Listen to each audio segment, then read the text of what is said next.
Nobody's sleeping well. Mm-mm. Why? What is it? Is it The weather's changing. Okay, the weather's changing?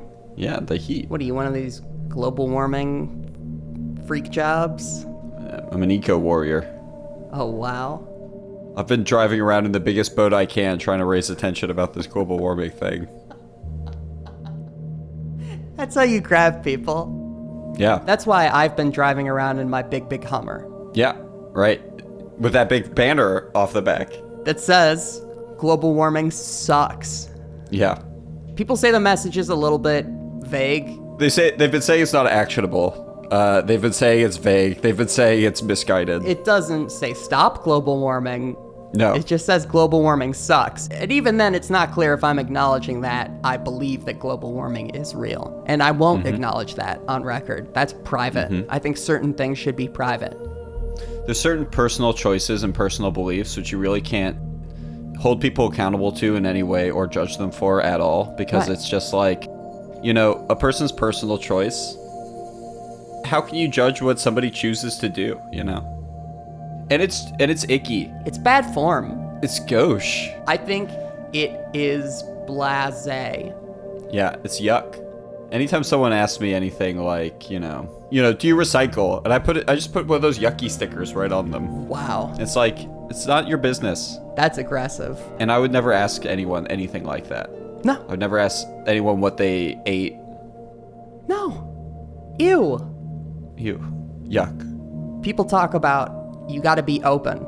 In the age of social media, here's what have you thought about social media ever? Yes. Same. It's crazy, right? That's crazy. Here's the thought I've had about it so far. People are sharing too much. Wow. Yeah. It's TMI. We talked about, body image and we shouldn't know what anyone looks like. Like, that's TMI. I'm seeing you at the beach in a bathing suit, which is basically underwear. Go to jail. I say to myself.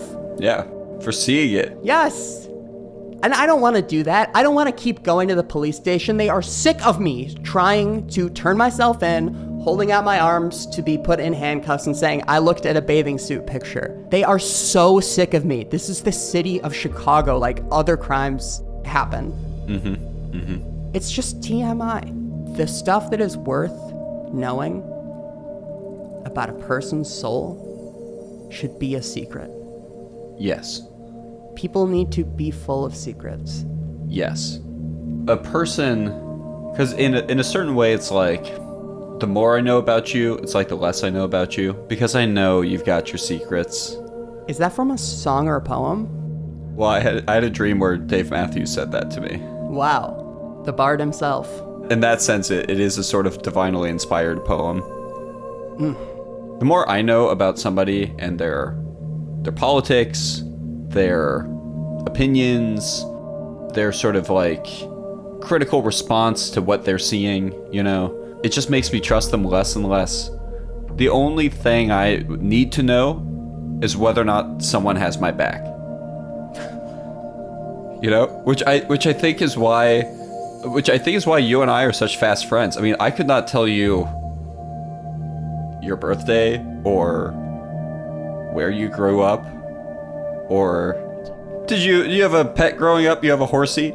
I don't know. I don't know. I would never volunteer that information, and I would. What's your favorite type of ice cream? I have no clue. And would I like to tell you this stuff? Hell no. No.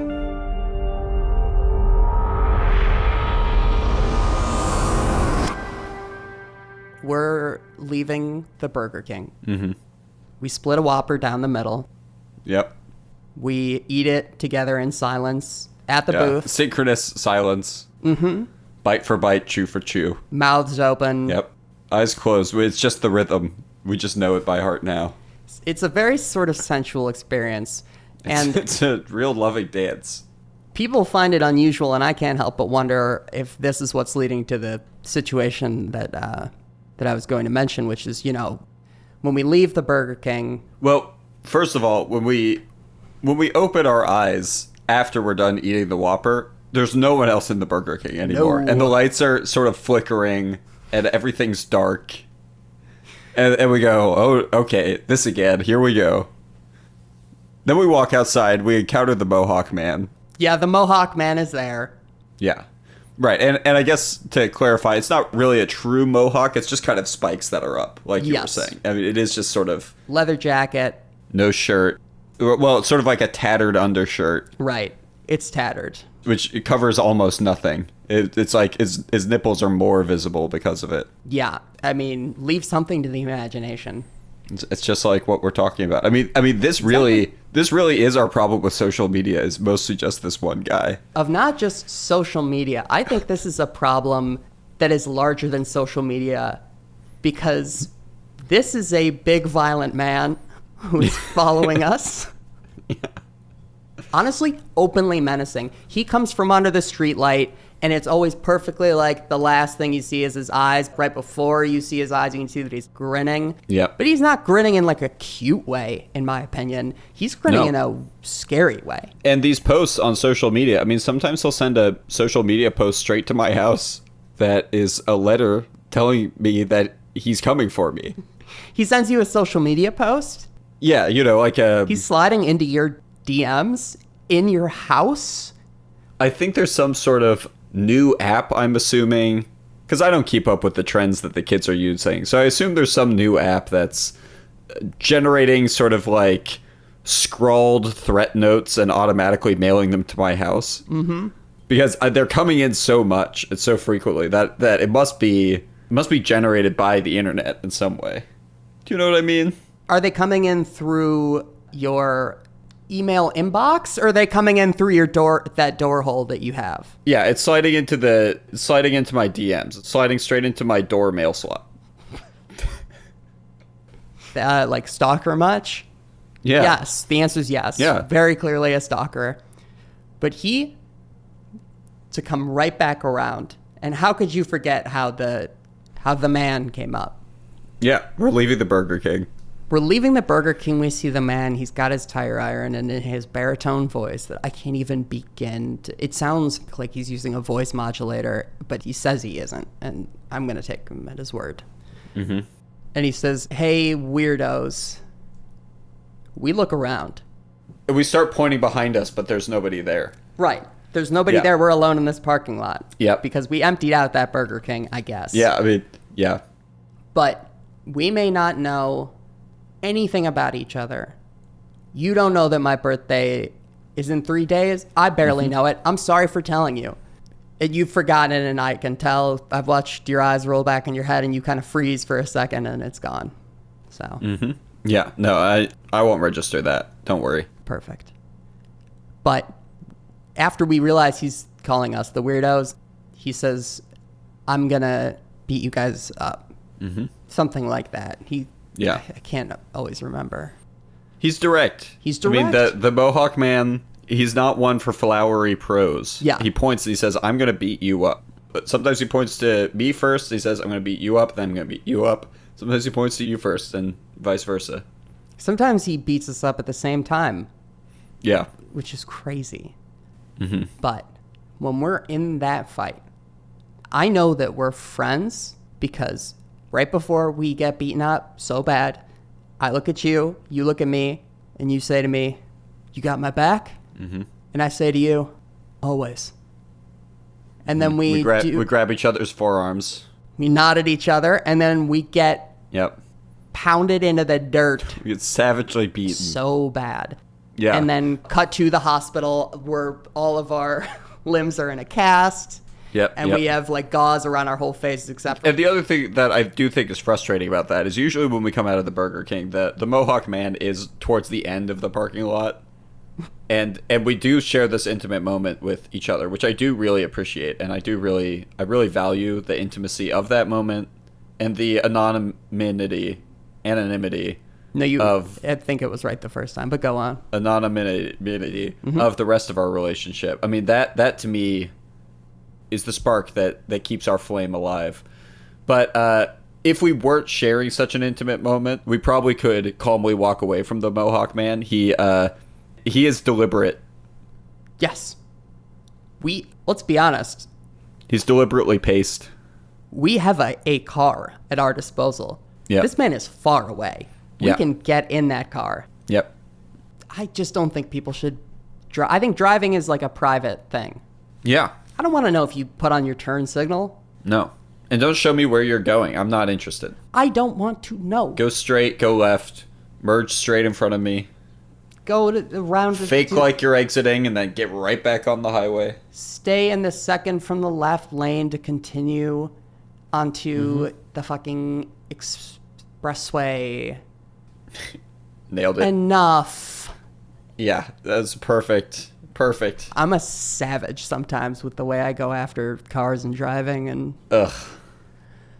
But you know, lately I've found I need to confess something to you for the first time. Hit me. I didn't mention this because I thought it was private, but I was hit by 2 trucks last week and I was in a coma and sorry, TMI, but I very, very nearly died. Mm-hmm. And I had a vision, and the vision was me, but so old. And I look at me and I say, radical honesty. And I say, what? And he says, get this, you didn't survive a pandemic just to have a secret. Mm-hmm. And I say, I have a lot of secrets. Does he think that there is one main secret that I need to reveal? Right? Mm-hmm. And he says, no, you cannot have any secrets. Oh, wow. That is radical honesty. This is transformative. Sorry, we should briefly mention that the Mohawks man's name is Pandemic. I guess. It's tattooed on his knuckles. Right, I guess I just don't see why that's relevant. Oh, because it's like the other pandemic. Yeah, people might think that we're talking about surviving the global pandemic, which we are not. We've survived getting beaten up by pandemic. Yes. Some would say we've survived both. I guess. It's open for debate.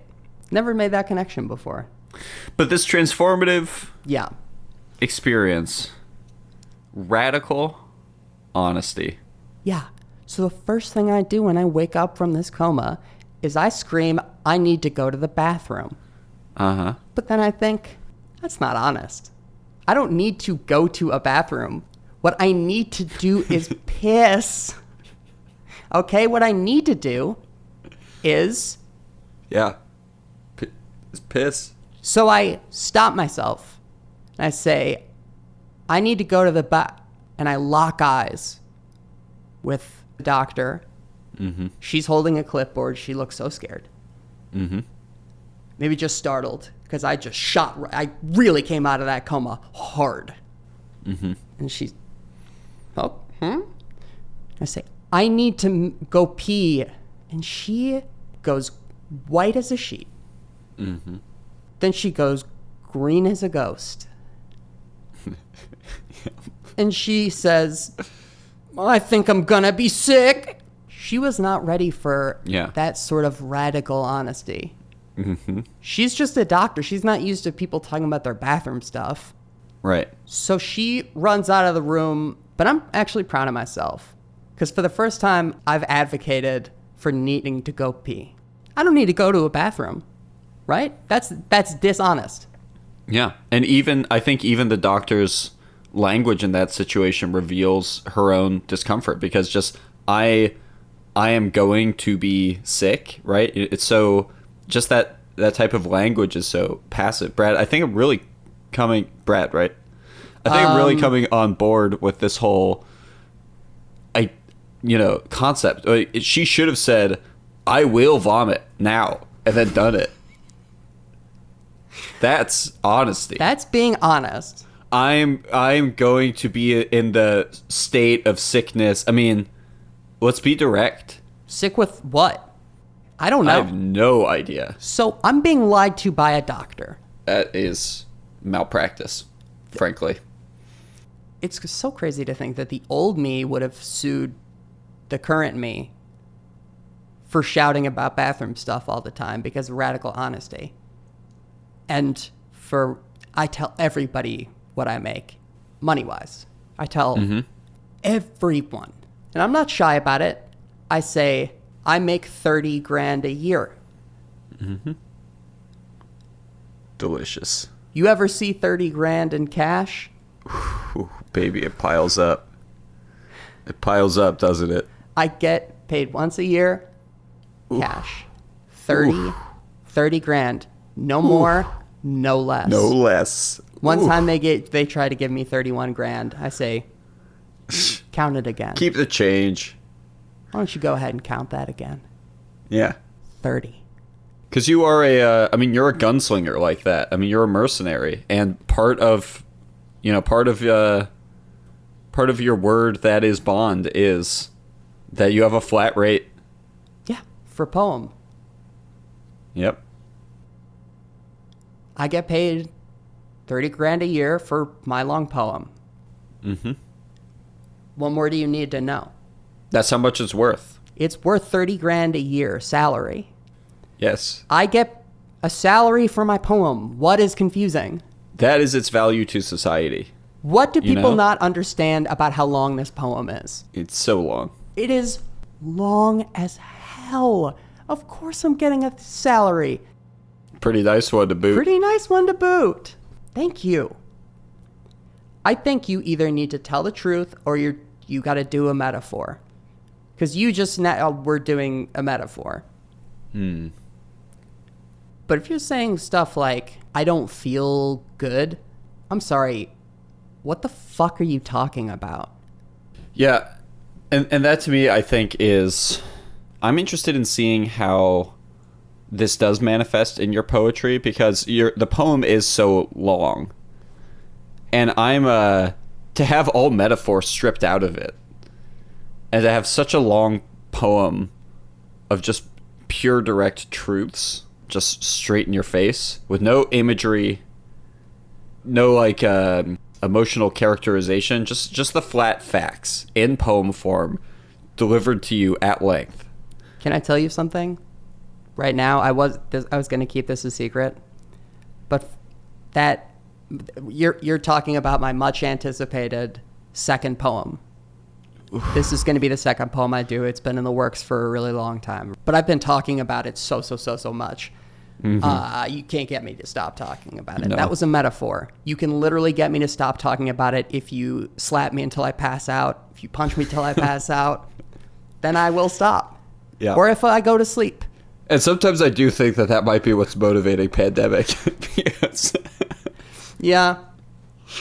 I worry about that. Anytime you start your poem, it seems to be about when he shows up. You're usually saying I start talking about the poem I'm writing. I say I'm working on this poem. Usually when we're finishing up at the Burger King, we start dabbing our lips with a napkin. We dab the crumbs off the edge of our lips. And that's when you say, let me tell you about the breakthroughs I've made lately on my long factual poem. And I feel like I can start hearing the boots stomping in the distance as soon as you do that. I think so too, and like a chain sort of jingling. Yeah, and just kind of a dragging noise, just the noise of like something dragging. Yeah. Unclear what that is. I don't even want to go there. I would love to figure it out, but I actually don't want to know. So if you find out, don't tell me. I promise you that I will not. So here's the thing that's actually insane. What you just said about my factual poem, it is going to be called, and this is a surprise debut. As we start talking about the poem, I am getting nervous that we might start hearing noises in the distance. Oh, no. But keep telling me. I'll lock up as we're talking here, but it's going to be called Just the Facts. That's awesome. Period. At the end of it. Because punctuation. Duh. Heard of it? Hey, Cormac McCarthy. Duh. Whoops. You roasted him. Got him. Call that motherfucker's ass a Quiznos sandwich, because that son of a bitch is toasted. Yeah, we're going to need to clean up in aisle 6, because I really beat him up bad.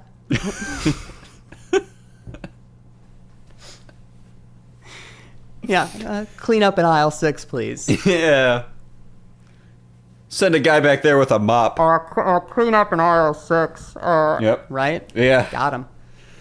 I can't wait till we're saying that to someone else and not having Pandemic say it to us. Seriously, I'm so sick of getting beaten up by Pandemic. So bad. And the quips at the end are really... They're more hurtful than the punches now in a lot of ways. Because my body... I think all the nerves in my body are dead. Mm-hmm.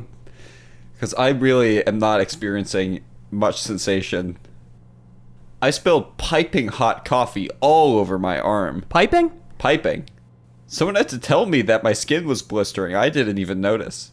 A little boy tugged at my at the back of my shirt, and he said, Mister, your skin. And then I looked up, and sure enough, I was holding my arm under the coffee nozzle in the carafe, and I was just draining it, and I said, oh, again? There's a lot of problems, I think, happening there. But...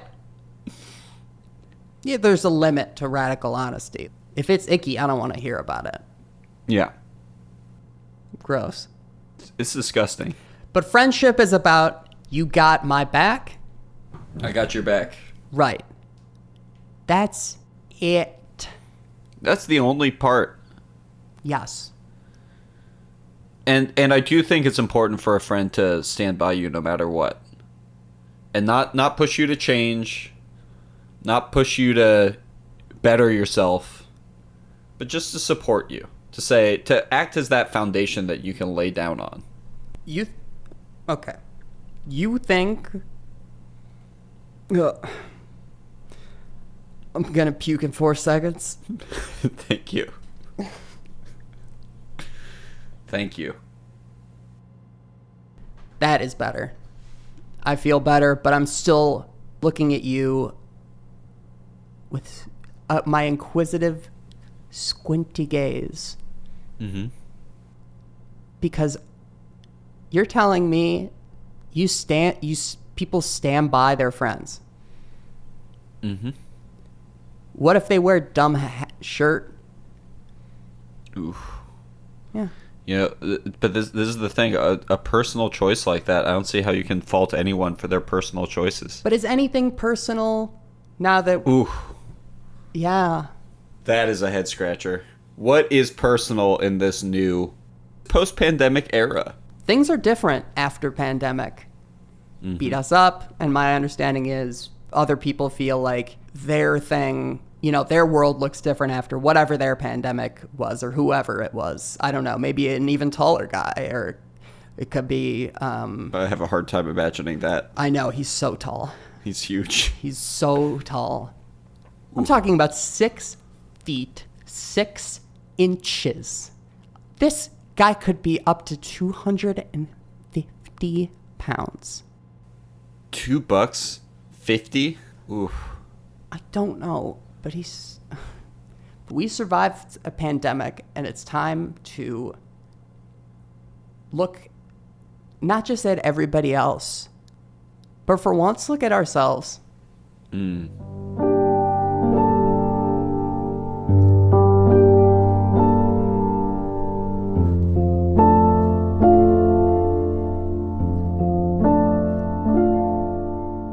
Julian. Yeah.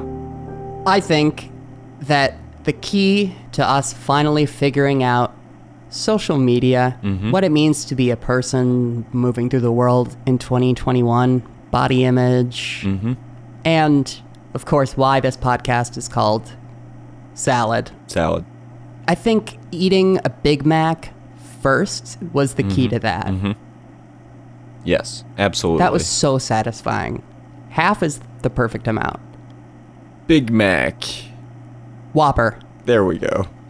And this does get back to the concept of mindfulness, which I think in a way is always the concept. Do you know what I mean? Yes. It's sort of it's almost like if this was a movie, it would be a character in the movie. Absolutely. I couldn't have said it any better, and I know that you couldn't have said it any better. Not a chance. I was really straining. My nose is bleeding a little bit. I can see that. You stop shaking. Well, I would if I could. It's not that easy. I don't want to fight. We just figured everything out. Mm-hmm. This is it. We can maybe retire. I don't know. Why don't we come to this Burger King more often? I love Whopper. Yeah. All right. For me, it's a whopping good time. Come on. Come on, man. That rules. Hey, what? We ordered from someone, right? It's completely empty in here. Yes. I'm glad you mentioned it, because speaking of mindfulness, I know that sometimes we, I think we lose track of ourselves. We forget exactly whether or not we have a Big Mac or a Whopper. But I do remember the lights being on. I don't remember them flickering this much. Yeah, they were not. So you do. Okay. The thing is, I can't be 100% sure that. I feel like my, memory is unreliable. Yeah. And what really can we be 100% sure of about anything?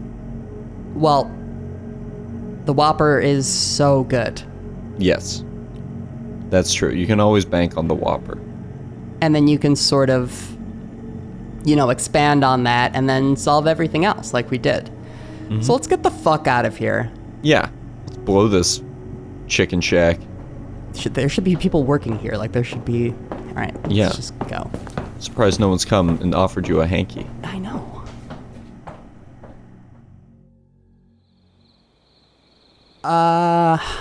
Keys. Well, it sounds like you're finding your keys.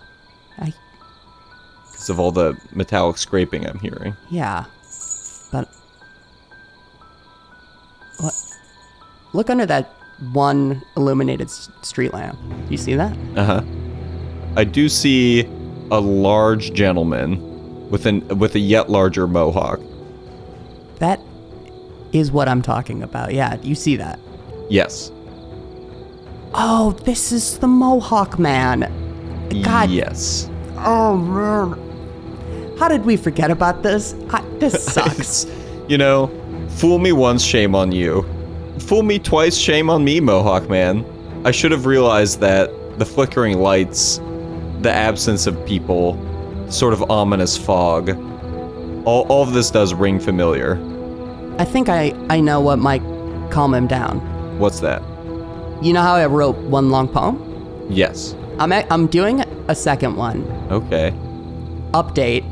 It's going awesome. Oh. I don't want to jump the gun here, but I think this one is going to actually rule ass. I don't want to talk it up too much. Yeah, and I'm so curious about learning more, and I don't want to distract you. I do see the Mohawk Man screaming towards the heavens right now.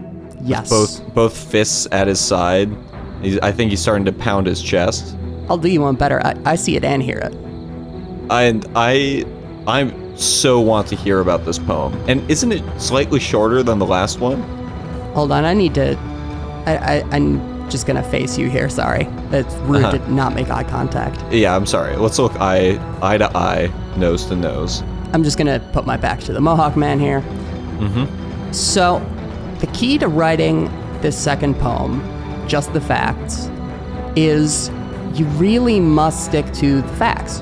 Mm-hmm. No flowery language. Brad, I'm gonna have to interrupt you for a second because I would like to pivot whose back is facing the Mohawk Man, because I am seeing him start to charge us, and I am losing my steel to face him. And so I just don't want to see his grim visage as he pounds his way closer to us. So I'm actually gonna just pivot you right around so that I face the Mohawk Man. Don't touch me. So my Don't back. No. Oh, I'm sorry. Sorry. Well, okay, so... I'm just gonna turn around too. All right, keep going. Yeah, so when you say grim visage, that's the kind of language I would never put in my second poem. Oh.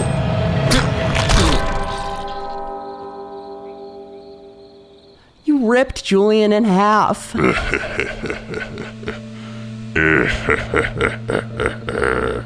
It's kind of funny, but it's also so shitty. He could die. Brad, Yeah? you stop working on that damn poem. You write one more stanza of that poem, and I'm gonna get you. Are you gonna rip me in half? I'm gonna rip you in half. Now I love your first poem, Thank you. and there ain't no way this second poem's living up to it. And this was an example. Your friend never wrote no poem. Yeah. Your friend never wrote no poem. No. So this is an example of what's gonna happen to you if you make a poem that's lackluster in comparison with your first very long poem. Okay, bye. Big fan. Gotta go. Oh, you are. Well, Big fan. you Honor have to go. meet you. Okay, do you want to take down my nut? It's such an. Can you call an ambulance actually real no. quick? I need my hands to do chest never compressions. meet your heroes, they say. Listen, I always love meeting Gotta the fan. go. Oh, I always love meeting the fan. Honor to me. I'd shake your hand, but I'm a mess. I hate right to now. say this, and I hate to challenge you, especially when you are so lethal. Don't but I need to challenge use me. both hands to do chest compressions here. Julian is not breathing, and he is ripped in half. Okay, well, I'm giving you a politician's handshake. Both hands on your hand. Yeah, thank you. Big Thank fan. you. Pleasure to Well, meet nice. you. Yes. Love the Always great to poem. meet a fan. Yes. Don't you dare write a second poem. Okay, Okay. bye. All right. Asshole. What? I'm just kidding. I'm such a big fan. It's an honor. Goodbye. All right. Okay. Goodbye. I think I just got a barium. I'm looking at my phone. I see the number's 911. But now, I'm locking my phone and putting it in my pocket. I think I just need to get the shovel from my trunk and bury this piece of shit. But, you know what? Silver lining.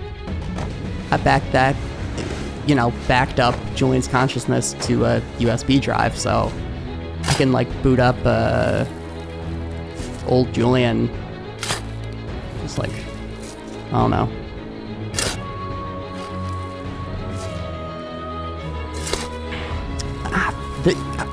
To people, digging a grave is annoying. I'm actually gonna go to sleep.